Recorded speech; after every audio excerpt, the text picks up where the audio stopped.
Hello dear students, स्वागत है आपका आज के सेशन में।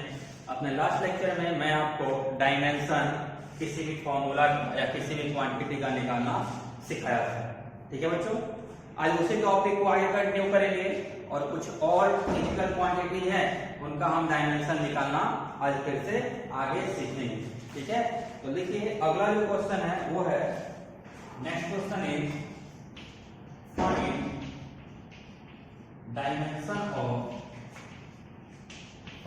डायमेंशन ऑफ डेंसिटी, मतलब डेंसिटी का डायमेंशन मतलब। ओके बच्चों, चलिए अब सीखते हैं इसको। देखिए हम बात करते हैं डेंसिटी की, तो डेंसिटी क्या होता है? डेंसिटी इक्वल टू होता है मास पर यूनिट वॉल्यूम या मास बाई वॉल्यूम। इसको हम क्या बोलते हैं? इसको डेंसिटी बोलते हैं। मास बाई वॉल्यूम क्या बोलते हैं? डेंसिटी बोलते हैं। तो अब देखेंगे मास का डायमेंशन क्या हो जाएगा? m, और वॉल्यूम का डायमेंशन हमने कल देखा था। वॉल्यूम कैसे फाइंड करते हैं? वॉल्यूम ऑफ ट्यूब क्या होता है? साइड का क्यूब। साइड क्या होता है? साइड लेंथ होता है, यानी लेंथ का क्यूब, यानी ml cube, m by l cube. या फिर इसको आप बोल सकते हैं dimension of density, dimension of density equals to mass में कितना हो गया? 1 हो गया। ये l नीचे प्लस है तो ऊपर जाके माइनस हो जाएगा उसका वैल्यू, तो l रेज टू -3, और टाइम में कितना है? टाइम में 0। ठीक है बच्चों, तो ये क्या हो गया? ये डेंसिटी का डायमेंशन हो गया। This is dimension of density. आगे चलते हैं अगले क्वेश्चन पे। जो नेक्स्ट क्वेश्चन है वो है dimension of kinetic energy find करते हैं। ओके, सो इसको नोट कर लीजिएगा, स्क्रीन पॉज करके स्क्रीन रोक करके नोट कर लीजिएगा, क्योंकि पढ़ाने में मुझे ध्यान में नहीं रहता है कि आप लोगों ने नोट किया है या नहीं किया है। तो कहीं पे भी आपका छूट जाए, बाकी रह जाए, तो वहीं पे स्क्रीन को रोकिए, वीडियो को रोकिए और पहले नोट कर लिए, देन आगे आप चल सकते हैं। तो अगला क्वेश्चन है बच्चों, नेक्स्ट क्वेश्चन है find dimension of kinetic energy, kinetic energy यानी काइनेटिक एनर्जी का डायमेंशन अपने को फाइंड करना है। तो चलिए फाइंड करते हैं डायमेंशन ऑफ काइनेटिक एनर्जी क्या होगा। देखिए बच्चा लोग, काइनेटिक एनर्जी जब हम बात करेंगे तो काइनेटिक एनर्जी का फॉर्मूला क्या होता है? We know that kinetic energy कितना होता है? 1/2 m इंटू v स्क्वायर होता है। 1/2 m इंटू v स्क्वायर।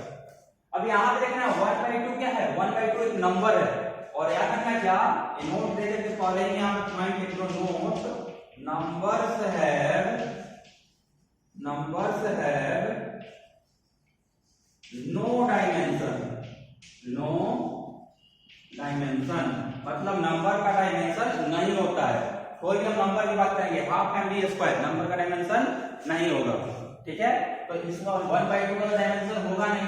तो अब हम काइनेटिक एनर्जी के डायमेंशन की बात करेंगे, तो kinetic energy equals to 1/2 mv square था इक्वल्स टू, अब देखो मास का डायमेंशन क्या होगा? डायमेंशन ऑफ के की बात कर रहे हैं हम, तो मास का डायमेंशन क्या होगा? मास का डायमेंशन होगा m⁻⁴, और वेलोसिटी का डायमेंशन क्या होगा?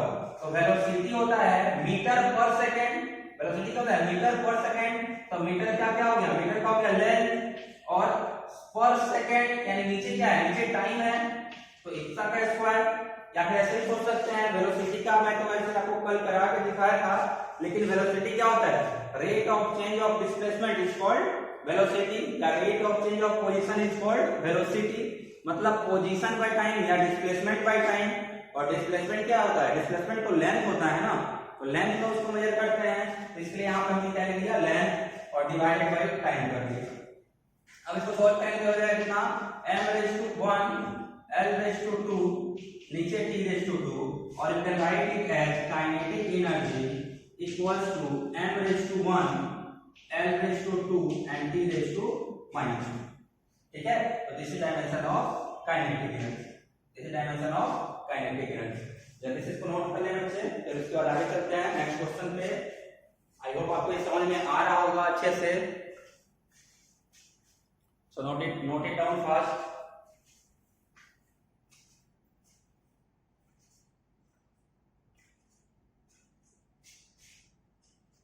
अब देखना बच्चा लोग, यहां पे हमने काइनेटिक एनर्जी का डायमेंशन फाइंड किया, जैसे हमने काइनेटिक एनर्जी का डायमेंशन फाइंड किया। तो काइनेटिक एनर्जी क्या है? काइनेटिक एनर्जी एक तरह का एनर्जी है, यानी ये जो डायमेंशन निकला है ना, ये this is dimension of energy. कोई भी एनर्जी हो उसका डायमेंशन यही होगा, यानी for any energy, for any energy like, अब कोई भी एनर्जी ले लीजिए, लाइट एनर्जी ले लीजिए, लाइट एनर्जी, या फिर आप साउंड एनर्जी ले लीजिए, साउंड एनर्जी, चाहे आप पोटेंशियल एनर्जी ले लीजिए, पोटेंशियल एनर्जी, चाहे आप हीट एनर्जी ले लीजिए, हीट एनर्जी। तो ये सभी क्या है? सभी के सभी एनर्जी है ना, तो सभी के सभी जब एनर्जी हैं तो इन सभी का जो डायमेंशन होगा, इन सब का डायमेंशन सेम नहीं होगा, because all of them are form of energy. और एनर्जी का डायमेंशन क्या होता है? एनर्जी का डायमेंशन सिमिलर होता है, तो इसका डायमेंशन हो जाएगा m⁻⁴, l⁻², t⁻²। ठीक है, तो अब कोई भी एनर्जी पूछे, चाहे वो साउंड एनर्जी हो, काइनेटिक एनर्जी हो, पोटेंशियल एनर्जी हो, हीट एनर्जी हो, लाइट एनर्जी हो, सभी का डायमेंशन आप यही लिख सकते हैं, सभी का डायमेंशन यही होता है। ओके बच्चों, आगे चलते हैं, अब वर्क का डायमेंशन फाइंड करते हैं। तो राइट डाउन नेक्स्ट क्वेश्चन, पहले इसको नोट कर लेंगे सही बच्चे। नेक्स्ट क्वेश्चन इज, नोट कर लीजिएगा इसे। ओके बच्चों, our next question is,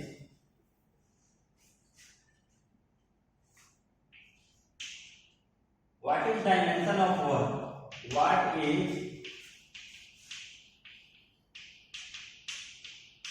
dimension of work? Work यानी कार्य, वर्क का क्या डायमेंशन होता है?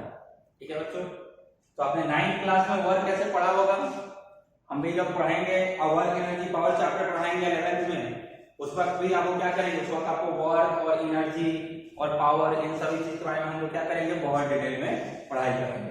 फिलहाल अपने को वर्क का डायमेंशन फाइंड करना है। तो अपने को मालूम है वर्क इक्वल टू क्या होता है? वर्क इक्वल होता है फोर्स इनटू डिस्प्लेसमेंट।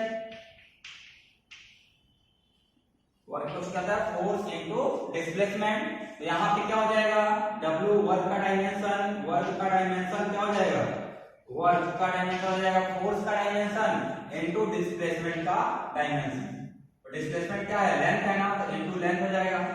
अब देखो बच्चे लोग, फोर्स का डायमेंशन क्या होगा, अपने को पहले से मालूम है, फोर्स इक्वल टू क्या होता है, force equal to mass into acceleration equal to mass into acceleration क्या होता है, rate of change of velocity dv/dt, या फिर इसको आप v/t लिख सकते हैं। अगर आप चाहें तो एक्सेलरेशन को v/t लिख सकते हैं, वेलोसिटी बाय टाइम लिख सकते हैं, और equal to mass into velocity क्या होता है, rate of change of position, यानी लेंथ बाय टाइम, तो length by time into time l into t² हो जाएगा ये। तो ये फाइनली कितना हो जाएगा, mlt-2। ये फोर्स का डायमेंशन हमने अपने लास्ट लेक्चर में भी कैलकुलेट किया था। तो फोर्स का डायमेंशन तो आपको याद ही होना चाहिए, एटलीस्ट बाकी कुछ याद रखो या नहीं रखो, फोर्स का डायमेंशन, एक्सेलरेशन का डायमेंशन ये जरूर याद रखना। Dimension of force is mlt-2 या फिर m1l1t-2, ये फोर्स का डायमेंशन होता है। तो फोर्स का डायमेंशन जब यहाँ पे रखेंगे तो this will be equal to m1l1t-2। अब इन दोनों को कंबाइन हम लोग कर देंगे तो this will be equal to m1l2t-2। और अगर आप नोटिस करेंगे तो आपको मालूम चलेगा कि जो वर्क का डायमेंशन है, वर्क का डायमेंशन है, ये बिल्कुल सेम है किसके, एनर्जी के डायमेंशन के। जैसा एनर्जी का डायमेंशन आया था पिछले क्वेश्चन में, काइनेटिक एनर्जी, पोटेंशियल एनर्जी, वैसे ही अपने को वर्क का डायमेंशन आ रहा है। और अगर दोनों डायमेंशन सेम है, इसका मतलब क्या हुआ, बोथ आर सिमिलर क्वांटिटी।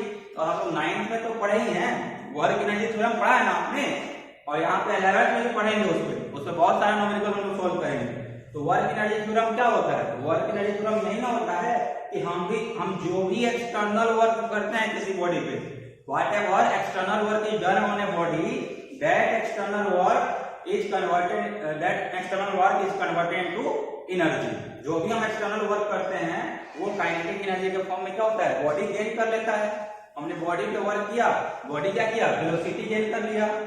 हमने बॉडी को पकड़ के पीछे खींचा, हम फोर्स लगा के पीछे खींच रहे हैं तो बॉडी क्या कर रहा है, उस पर नेगेटिव वर्क कर रहा है तो उसका वेलोसिटी क्या हो जाता है, कम हो जाता है। यानी work and energy both are similar quantity, and since they are similar quantity therefore their dimension is also same। Okay बच्चों, तो आई होप आपको वर्क का भी डायमेंशन अच्छे से समझ में आ गया होगा। इसके बाद चलते हैं अपने अगले क्वांटिटी पे, दैट इज पावर। क्या होता है, पावर। तो अगला क्वेश्चन है what is dimension of power.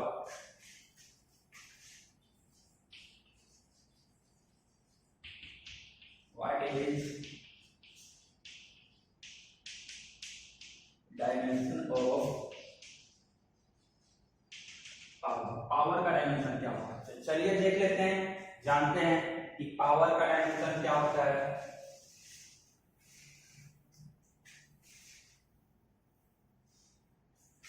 देखिए बच्चों, अगर हम पावर की बात करते हैं तो पावर इक्वल टू क्या होता है, rate of doing work is called power. Rate of doing work को क्या बोलते हैं, पावर बोलते हैं। और कहीं पे भी रेट टर्म आए तो अपने को टाइम से डिवाइड करना है। तो रेट ऑफ डूइंग वर्क यानी work by time. Rate of doing work क्या हो गया, वर्क बाई टाइम। तो पावर का जो डायमेंशन होगा, पावर का जो डायमेंशन होगा वो किसके इक्वल होगा, वो dimension of work divided by dimension of time के इक्वल होगा। अब वर्क का कोई हमने फाइंड किया, वर्क का था F dot S force into displacement force क्या था, m l t - 2 और डिस्प्लेसमेंट क्या था, l था। तो वर्क का डायमेंशन आया था m l 2 t - 2।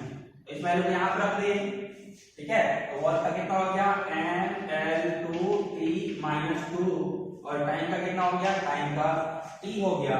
और इसको जब हम सोल्व करेंगे तो अपने को पावर का डायमेंशन मिल जाएगा। And this will be dimension of power, dimension of power equals to m l 2 t - 3। ये पावर नीचे 1 में क्या है, प्लस है, तो ऊपर जाकर क्या हो जाएगा, ऊपर जाकर -1 हो जाएगा। और जैसे ही ये ऊपर जाके -1 हो जाएगा तो -2 एंड -1 मिलकर कितना हो जाएगा, -3 हो जाएगा। तो this is dimension of power. I hope आपको यहाँ तक समझ में आ गया होगा। तो नोट इट डाउन फास्ट, इसके बाद फिर आगे चलते हैं।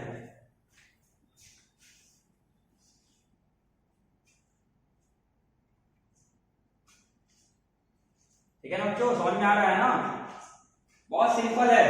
इस पैटर्न को बस अपने को फॉलो करते चलना है। अपने को मतलब क्या है, अपने को अगर सिर्फ फॉर्मूला अगर याद होगा, फॉर्मूला अगर याद होगा तो डायमेंशन हम बहुत ही इजीली फाइंड कर सकते हैं। अपने को सिर्फ और सिर्फ क्या करना है, फॉर्मूला याद करना है। ठीक है, आगे चला जाए। अब अगला क्वेश्चन है what is dimension of pressure. Pressure की बात कर लेते हैं। Question is what is dimension of pressure. Pressure का डायमेंशन क्या होता है, चलिए सॉल्व करते हैं इसको। What is dimension of pressure को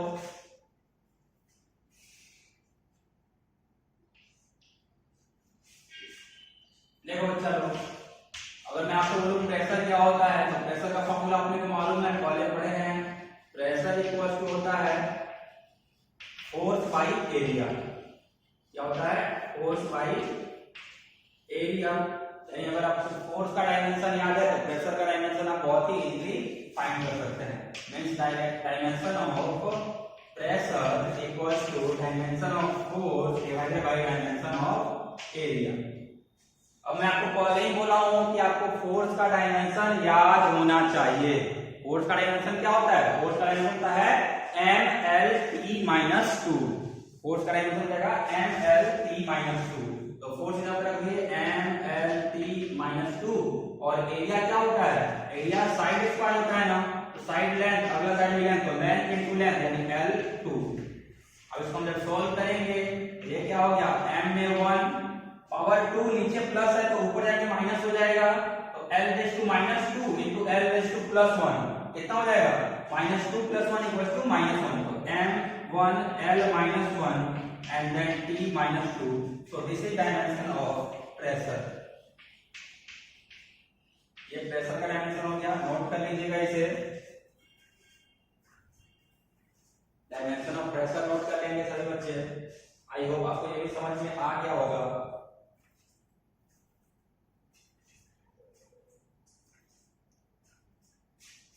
ठीक है ना। अब चलते हैं बच्चों, इसका फाइंड करते हैं dimension of plane angle. Plane angle का डायमेंशन क्या होता है। तो नेक्स्ट क्वेश्चन इज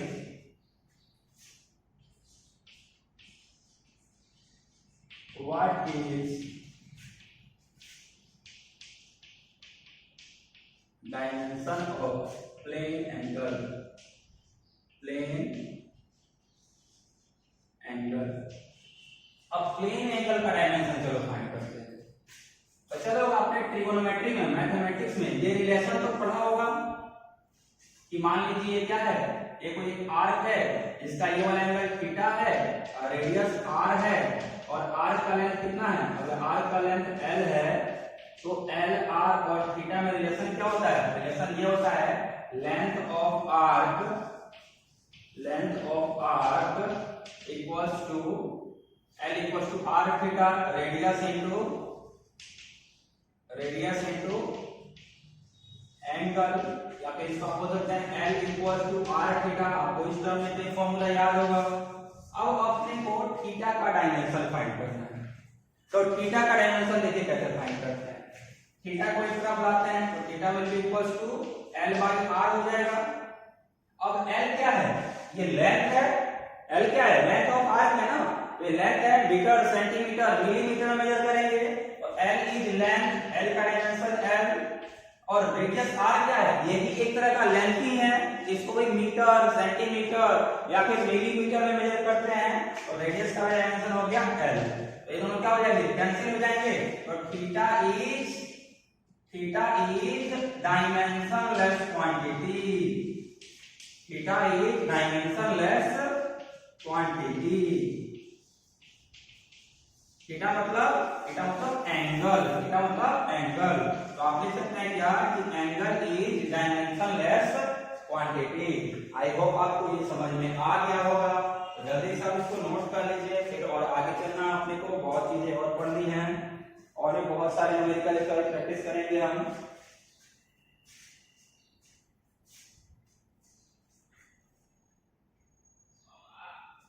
ओके बच्चों, नोट कर लिया आपने। तो नेक्स्ट क्वेश्चन पे चलते हैं अब।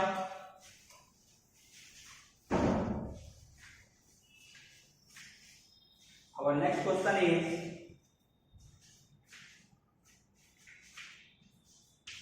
moment of inertia of a body. Moment of inertia of a body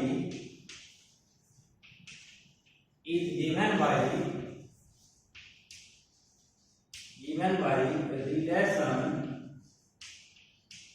relation moment of inertia mi equals to m into r square, या फिर इसको सिर्फ I से भी हम डिनोट करते हैं।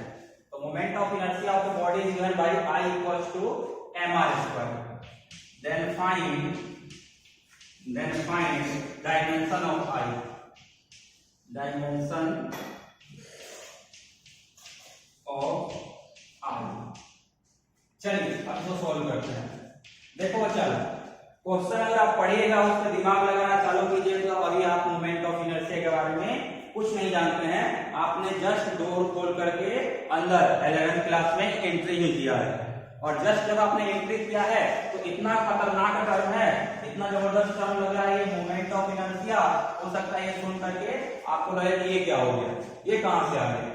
तो डायमेंशन चैप्टर में आपको ऐसे ऐसे टर्म्स आते रहेंगे, उसके बारे में अपने को बिल्कुल भी सोचने की जरूरत नहीं है। जो भी है moment of inertia, x y z whatever कोई भी हो, इसको तो हम रोटेशन चैप्टर में बहुत डिटेल में पढ़ेंगे, 4-5 लेक्चर उस पर जाएगा अपना, ठीक है। लेकिन यहाँ पे अपने को रिलेशन से मतलब है, क्या इस वाले टर्म का रिलेशन अपने को मालूम है? अगर अपने पास रिलेशन होगा, अगर अपने को रिलेशन मालूम होगा तो हम बहुत इजीली उसका डायमेंशन फाइंड कर सकते हैं।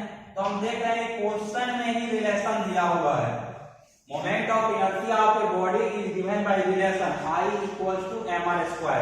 तो I इक्वल्स टू mr² जो है यहाँ पे क्या दिया हुआ है? यहाँ पे ऑलरेडी अपने को रिलेशन दिया हुआ है मोमेंट ऑफ इनर्शिया का, और अगर रिलेशन दिया हुआ है तो हम बहुत इजीली कैलकुलेट कर सकते हैं। देखिए कैसे होगा। मोमेंट ऑफ इनर्शिया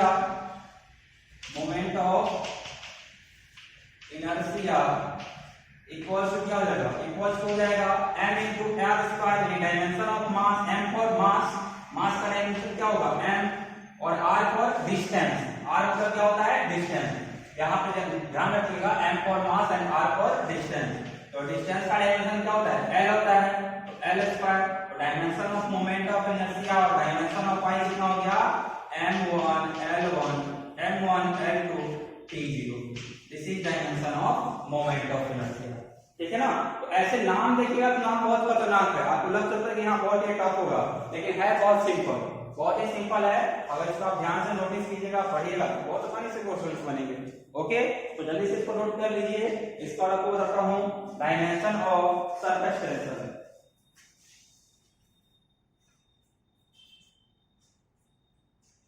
नोट के करेंगे बच्चों। अगला क्वेश्चन है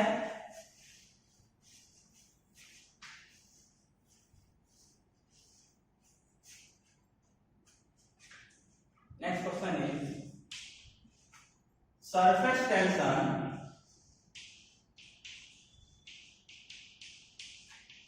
of a liquid is given by relation. Surface tension of a liquid is given by relation T equals to F by L, where F equals to force and L equals to length. L equals to length perpendicular to force. Perpendicular to force. ये इतना दे दिया हुआ है। आगे बोला है then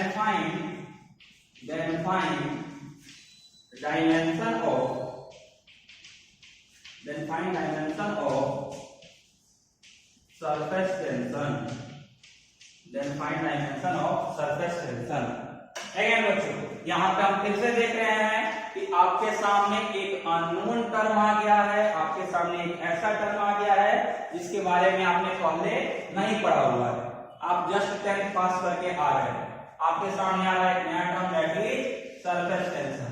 तो यहाँ पे बिल्कुल भी सोचने की जरूरत नहीं है, बिल्कुल भी दिमाग नहीं लगाइए। जब तक आप डायमेंशन का क्वेश्चन सोल्व कर रहे हैं, जो क्वांटिटी आ रहा है जिसके बारे में आप पहले से जानते हैं, फोर्स, मोमेंटम, वेलोसिटी, एक्सेलरेशन, उसके बारे में हम सोचेंगे, प्रेशर, वॉल्यूम, एरिया, इसके बारे में सोचेंगे, इसके बारे में हम फॉर्मूला हमको याद होना चाहिए। और इन सभी क्वांटिटी का अगर आपको फॉर्मूला याद नहीं है, देन आपको अपने स्टडी पे और ज्यादा फोकस करनी चाहिए। ठीक है, लेकिन जिसको हम पढ़े ही नहीं है उसका फॉर्मूला किसी को याद नहीं रहता है, तो बिल्कुल भी टेंशन लेने की आपको जरूरत नहीं है। चाहे कोई भी बंदा हो जो जस्ट 10th पास करके 11th में आया है, वो लोग इसका नाम थोड़ी सुना होगा, वो लोग मोमेंट ऑफ इनर्शिया का नाम थोड़ी सुना होगा। तो जो नाम ही नहीं सुनेंगे उनको रिलेशन कहाँ से मालूम होगा? तो इस तरह के क्वेश्चन में आपको रिलेशन दिया हुआ है। रिलेशन क्या है? Surface tension equals to force by l. अब यहाँ पे फोर्स बाय लेंथ का फोर्स का डायमेंशन रखना है, लेंथ का डायमेंशन रखना है, सोल्व कर देना है। सोल्व करेंगे तो आसानी से बन जाएगा। तो देखिए क्या आएगा अपने को dimension of surface tension, surface tension, surface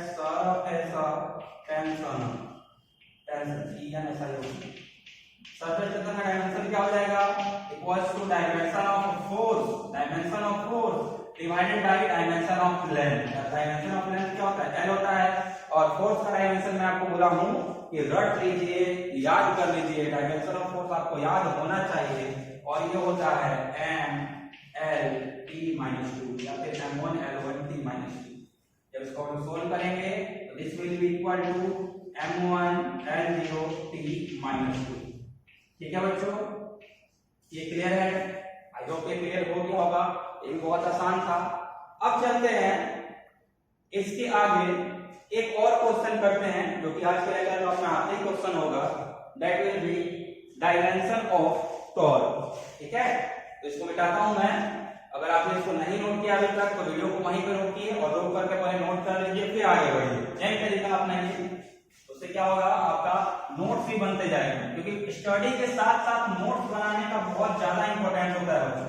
जब 11th 12th में आ रहे हैं तो टाइम ड्यूरेशन जो होगा ना बहुत ज्यादा होगा। अगर मान लीजिए आप साइंस लिए हैं तो कुछ ना कुछ तो सोचे होंगे नीट क्रैक करने का, या फिर जेईई मेंस क्रैक करने का, या फिर एनडीए क्रैक करने का।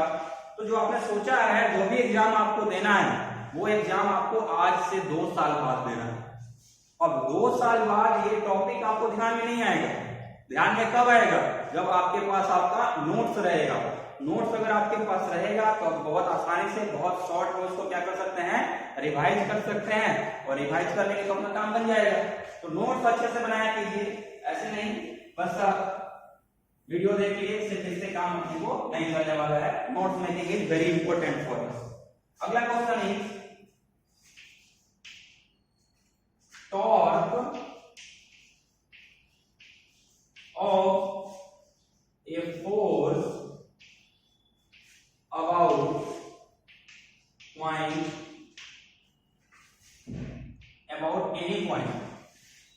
about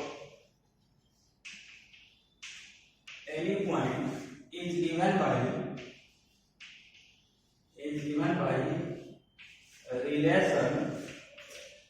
relation torque equals to F cross R. Torque equals to force into perpendicular distance, या फिर ऐसा लिख लीजिए, इस दोनों का relation torque equals to r cross है, torque equals to r cross है। अब ऊपर जो एरो आ रहा है इसके बारे में आपको नहीं सोचना, जब वेक्टर पढ़ाऊंगा तो ये क्लियर होगा। फिलहाल उसका ध्यान रखिए क्या, कि torque of a force about any point is given by relation tau equals to r cross है। देन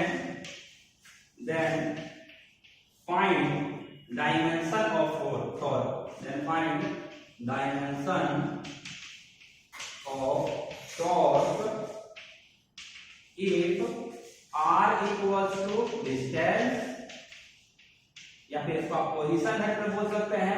r क्या है, पोजीशन वेक्टर, या फिर डिस्टेंस ही लिखिए, r equals to distance and f equals to force। ठीक है, देखो चलो यहाँ पे अगर इसको डिस्टेंस लिख रहे हैं तो फिलहाल आपके लिए लिख रहे हैं, अभी आप लोग वेक्टर के बारे में नहीं पढ़े हैं। हालांकि यहाँ पे क्या आना चाहिए, r should be position vector आना चाहिए। करेक्ट एक्सप्रेशन यहाँ पे क्या आना चाहिए, r का पोजीशन वेक्टर आना चाहिए। लेकिन फिलहाल बस आप इतना ही ध्यान रखिए कि पोजीशन वेक्टर भी क्या है, पोजीशन वेक्टर भी अपने को लेंथ ही देता है, इसलिए हमने यहाँ पे r की जगह पे डिस्टेंस रख दिया। ठीक है ना, तो अब देखिए इसको जब हम सोल्व करेंगे तो देखिए क्या सोल्व करेंगे। एरिया नाम एक क्वांटिटी, नाम क्या है इसका, ये क्वांटिटी का नाम है टॉर्क, और टॉर्क का अपने से डायमेंशन पूछ रहा है। टॉर्क के बारे में कुछ नहीं मालूम है, अपने को फिक्र करने की जरूरत भी नहीं है। जब टॉर्क का बात आएगा तो टॉर्क को हम बहुत डिटेल में जानेंगे, बहुत अच्छे से समझ लेंगे रोटेशन चैप्टर में। ठीक है ना, तो फिलहाल तो आप ये समझिए टॉर्क का रिलेशन क्या है। टॉर्क का रिलेशन है r into f, तो अपने को मालूम है डायमेंशन ऑफ टॉर्क चाहिए ना, dimension of torque equals to r का dimension of r into dimension of f। अब r क्या है, r तो डिस्टेंस है, और डिस्टेंस का डायमेंशन क्या होता है, लेंथ होता है, तो L1 हो गया। और फोर्स का मैं आपको याद करने के लिए बोला हूं, फोर्स का क्या होता है, mLT-2। तो इन दोनों को जब हम सोल्व करेंगे तो अपने पास आ जाएगा टॉर्क का dimension, and this will be equal to m1 L2T-2, and this is dimension of torque. तो आई होप आपको डायमेंशन ऑफ टॉर्क भी समझ में आ गया होगा।